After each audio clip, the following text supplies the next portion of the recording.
ಓಂ ನಮಃ ಶಿವಾಯ. ಎಲ್ಲರಿಗೂ ನಮಸ್ಕಾರ. ಕಾರ್ತಿಕ ಪುರಾಣ 28ನೇ ಅಧ್ಯಾಯಕ್ಕೆ ಸ್ವಾಗತ.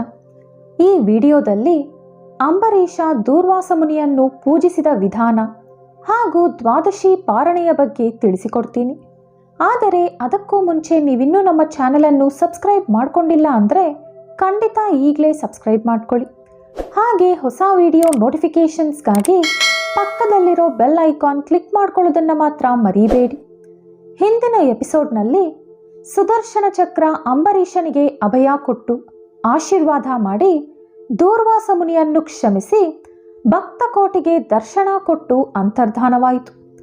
ಅದರ ನಂತರ ಅಂಬರೀಷ ದೂರ್ವಾಸ ಮುನಿಯ ಕಾಲಿನ ಮೇಲೆ ಬಿದ್ದು ಸಾಷ್ಟಾಂಗ ನಮಸ್ಕಾರ ಮಾಡಿ ಬಳಿಕ ಅವರ ಕಾಲನ್ನು ತೊಳೆದು ಆ ನೀರನ್ನು ತಲೆಯ ಮೇಲೆ ಚಿಮುಕಿಸಿಕೊಂಡು, ಓ ಮುನಿಶ್ರೇಷ್ಠ, ನಾನು ಸಂಸಾರ ಮಾರ್ಗದಲ್ಲಿ ನಡೆಯುತ್ತಿರುವಂಥ ಒಬ್ಬ ಸಾಮಾನ್ಯ ಗೃಹಸ್ಥ. ನನ್ನ ಶಕ್ತಿಯಾನುಸಾರ ನಾನು ಶ್ರೀಮನ್ನಾರಾಯಣನನ್ನು ಪೂಜಿಸುತ್ತೇನೆ. ದ್ವಾದಶಿ ವ್ರತ ಮಾಡುತ್ತಾ ಪ್ರಜೆಗಳಿಗೆ ಎಂತಹ ಕೀಡು ಬರದಂತೆ ನೋಡಿಕೊಂಡು ಧರ್ಮವನ್ನು ಆಚರಿಸುತ್ತಾ ರಾಜ್ಯ ಪಾಲಿಸುತ್ತಿದ್ದೇನೆ. ನನ್ನಿಂದ ನಿಮಗುಂಟಾದ ಕಷ್ಟಕ್ಕೆ ನನ್ನನ್ನು ಕ್ಷಮಿಸಿ. ನಿಮ್ಮ ಮೇಲೆ ನನಗೆ ಅತಿಯಾದ ಗೌರವ, ಮರ್ಯಾದೆ, ಅನುರಾಗ ಇದ್ದುದರಿಂದಲೇ ನಿಮಗೆ ಆತಿಥ್ಯ ಕೊಡಬೇಕೆಂದು ಆಹ್ವಾನಿಸಿದೆ. ಹಾಗಾಗಿ ನನ್ನ ಆತಿಥ್ಯವನ್ನು ಸ್ವೀಕರಿಸಿ ನನ್ನನ್ನು, ನನ್ನ ವಂಶವನ್ನು ಪಾವನಗೊಳಿಸಿ ಕೃತಾರ್ಥನನ್ನಾಗಿ ಮಾಡಿ. ನೀವು ದಯಾಶೀಲರು.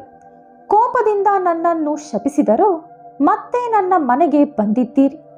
ನಾನು ಧನ್ಯನಾದೆ.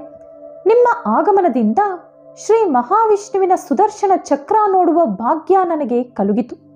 ನಿಮ್ಮ ಉಪಕಾರವನ್ನು ನಾನೆಂದಿಗೂ ಮರೆಯುವುದಿಲ್ಲ. ಓ ಮಹಾನುಭಾವ, ನನ್ನ ಮನಸ್ಸು ಸಂತೋಷದಿಂದ ತುಂಬಿ ಹೋಗಿ ನಿಮ್ಮನ್ನು ಯಾವ ರೀತಿ ಹೊಗಳಬೇಕು, ಪೂಜಿಸಬೇಕೆಂದು ತಿಳಿಯುತ್ತಿಲ್ಲ. ನನ್ನ ಕಣ್ಣಿನಲ್ಲಿ ಬರುತ್ತಿರುವ ಆನಂದ ಬಾಷ್ಪಗಳಿಂದ ನಿಮ್ಮ ಪಾದಗಳನ್ನು ತೊಳೆಯುತ್ತಿದ್ದೇನೆ. ನಿಮಗೆ ಎಷ್ಟು ಸೇವೆಗಳನ್ನು ಮಾಡಿದರೋ ಇನ್ನೂ ಋಣಿಯಾಗೇ ಇರುತ್ತೀನಿ. ಹಾಗಾಗಿ ಓ ಪುಣ್ಯಪುರುಷ, ನನಗೆ ಮತ್ತೆ ನರಜನ್ಮ ಅಂದರೆ ಮನುಷ್ಯ ಜನ್ಮ ಬರದೇ ಇರುವ ಹಾಗೆ ಸದಾ ನಿಮ್ಮಂಥ ಮುನಿಶ್ರೇಷ್ಠರ ಮೇಲೆ, ಆ ಶ್ರೀಮನ್ನಾರಾಯಣನ ಮೇಲೆ ಮನಸ್ಸಿಡುವಂತೆ ನನ್ನನ್ನು ಆಶೀರ್ವದಿಸಿ ಎಂದು ಪ್ರಾರ್ಥಿಸಿ ಅವನೊಂದಿಗೆ ಊಟ ಮಾಡಲು ಆಹ್ವಾನಿಸಿದ.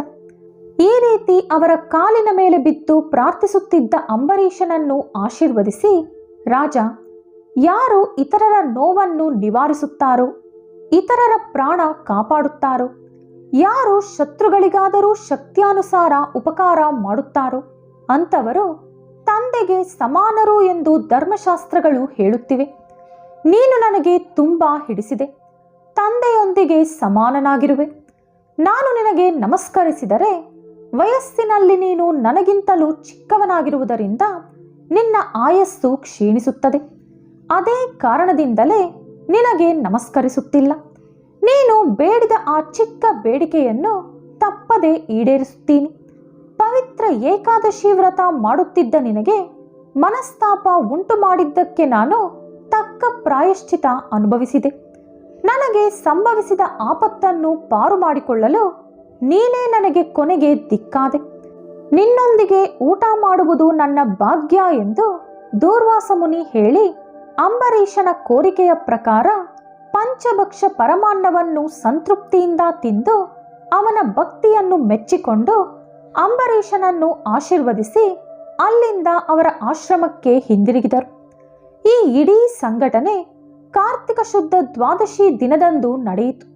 ಹಾಗಾಗಿ ದ್ವಾದಶಿ ವ್ರತ ಪ್ರಭಾವ ಎಷ್ಟೊಂದು ಮಹಿಮಾನ್ವಿತವಾದುದೆಂದು ನೀವೇ ತಿಳಿದುಕೊಳ್ಳಿ. ಆ ದಿನ ಶ್ರೀಮನ್ನಾರಾಯಣ ಕ್ಷೀರಸಾಗರದಲ್ಲಿ ಶೇಷ ಶಯನದ ಮೇಲಿಂದ ಎದ್ದು ಪ್ರಸನ್ನ ಮನಸ್ಸಿನಿಂದಿರುತ್ತಾರೆ. ಆದ್ದರಿಂದಲೇ ಆ ದಿನ ಅಷ್ಟೊಂದು ಶ್ರೇಷ್ಠತೆ ಹಾಗೂ ಮಹಿಮೆಯನ್ನು ಹೊಂದಿದೆ. ಆ ದಿನ ಮಾಡುವ ಪುಣ್ಯ ಇತರೆ ದಿನಗಳಲ್ಲಿ ಪಂಚ ಅಂದರೆ 5 ದಾನಗಳು ಮಾಡಿದಷ್ಟು ಫಲ ಕೊಡುತ್ತದೆ. ಯಾವ ಮನುಷ್ಯ ಕಾರ್ತಿಕ ಶುದ್ಧ ಏಕಾದಶಿಯ ದಿನ ಉಪವಾಸ ಆಚರಿಸಿ ಹಗಲೆಲ್ಲ ಹರಿನಾಮ ಸಂಕೀರ್ತನೆ ಮಾಡುತ್ತಾ ಕಳೆದು ಆ ರಾತ್ರಿ ಇಡೀ ಪುರಾಣ ಓದುತ್ತಾ ಅಥವಾ ಕೇಳುತ್ತಾ ಜಾಗರಣೆ ಮಾಡಿ ಮಾರನೆಯ ದಿನ ಅಂದರೆ ದ್ವಾದಶಿಯ ದಿನ ಅವನ ಶಕ್ತಿಯಾನುಸಾರ ಶ್ರೀಮನ್ನಾರಾಯಣನ ಪ್ರೀತಿ ಗಳಿಸಲು ದಾನಗಳನ್ನು ಮಾಡಿ ಬ್ರಾಹ್ಮಣರೊಂದಿಗೆ ಕೂಡಿ ಊಟ ಮಾಡುತ್ತಾರೋ ಅಂಥವರ ಸಕಲ ಪಾಪಗಳು ಈ ವ್ರತ ಪ್ರಭಾವದಿಂದ ಹೊರಟು ಹೋಗುತ್ತದೆ. ದ್ವಾದಶಿ ದಿನ ಶ್ರೀಮನ್ನಾರಾಯಣನಿಗೆ ಪ್ರೀತಿಕರವಾದ ದಿನವಾದ್ದರಿಂದ ಆ ದಿನ ದ್ವಾದಶಿ ಸಮಯ ಅತಿ ಕಡಿಮೆ ಇರುತ್ತದೆ. ಆ ಸಮಯ ಮೀರದ ಮುಂಚೆಯೇ ಊಟ ತಿಂದು ಮುಗಿಸಬೇಕು. ಯಾರಿಗೆ ವೈಕುಂಠ ಲೋಕದಲ್ಲಿ ಸ್ಥಿರ ನಿವಾಸ ಹೂಡಬೇಕು ಎಂಬ ಕೋರಿಕೆ ಇರುತ್ತದೋ ಅಂಥವರು ಏಕಾದಶಿ ವ್ರತ, ದ್ವಾದಶಿ ವ್ರತ ಎರಡೂ ಮಾಡಬೇಕು. ಯಾವೊಂದು ಬಿಡಬಾರದು. ಶ್ರೀಹರಿಗೆ ಪ್ರೀತಿಕರವಾದ ಕಾರ್ತಿಕ ಶುದ್ಧ ದ್ವಾದಶಿ ಎಲ್ಲ ವಿಧದಲ್ಲೂ ಶ್ರೇಯಸ್ಕರವಾದುದು. ಅದರ ಫಲಿತಾಂಶದ ಬಗ್ಗೆ ಎಂತಹ ಸಂಶಯ ಪಡಬಾರದು. ಆಲದ ಮರದ ಬೀಜ ತುಂಬಾ ಚಿಕ್ಕದು, ಆದರೂ ಕೂಡ ಅದೇ ದೊಡ್ಡ ವೃಕ್ಷವಾಗುವ ರೀತಿ ಕಾರ್ತಿಕ ಮಾಸದಲ್ಲಿ ನಿಯಮಾನುಸಾರವಾಗಿ ಮಾಡಿದಂಥ ಯಾವ ಸ್ವಲ್ಪ ಪುಣ್ಯವಾದರೂ ಅದು ಮೃತ್ಯು ಕಾಲದಲ್ಲಿ ಯಮದೂತರ ಪಾಲಾಗದಂತೆ ನಮ್ಮನ್ನು ಕಾಪಾಡುತ್ತದೆ. ಆದ್ದರಿಂದಲೇ ಈ ಕಾರ್ತಿಕ ಮಾಸದ ವ್ರತ ಮನುಷ್ಯರು ಮಾತ್ರವಲ್ಲದೆ ದೇವಾನುದೇವತೆಗಳು ಕೂಡ ಮಾಡಿ ಪುಣ್ಯ ಗಳಿಸುತ್ತಾರೆ. ಈ ಕತೆ ಯಾರು ಓದುತ್ತಾರೋ ಅಥವಾ ಕೇಳುತ್ತಾರೋ ಅವರು ಸಕಲೈಶ್ವರ್ಯ ಪಡೆದು ಸಂತಾನ ಕೂಡ ಪಡೆಯುತ್ತಾರೆ ಎಂದು ವಸಿಷ್ಠ ಮಹಾಋಷಿ ಜನಕ ಮಹಾರಾಜನಿಗೆ ಹೇಳಿದರು. ಇಲ್ಲಿಗೆ ಕಾರ್ತಿಕ ಪುರಾಣ 28ನೇ ಅಧ್ಯಾಯ ಸಮಾಪ್ತಿ. ನಾಳೆ 29ನೇ ಅಧ್ಯಾಯದಲ್ಲಿ ಪುನಃ ಭೇಟಿಯಾಗೋಣ. ಈ ವಿಡಿಯೋ ನಿಮಗಿಷ್ಟವಾದಲ್ಲಿ ಲೈಕ್ ಹಾಗೂ ಶೇರ್ ಮಾಡಿ. ಇಂತಹ ಹೆಚ್ಚಿನ ಪುರಾಣಗಳಿಗಾಗಿ ತಪ್ಪದೇ ನಮ್ಮ ಚಾನೆಲ್ ಅನ್ನು ಸಬ್ಸ್ಕ್ರೈಬ್ ಮಾಡಿಕೊಳ್ಳಿ.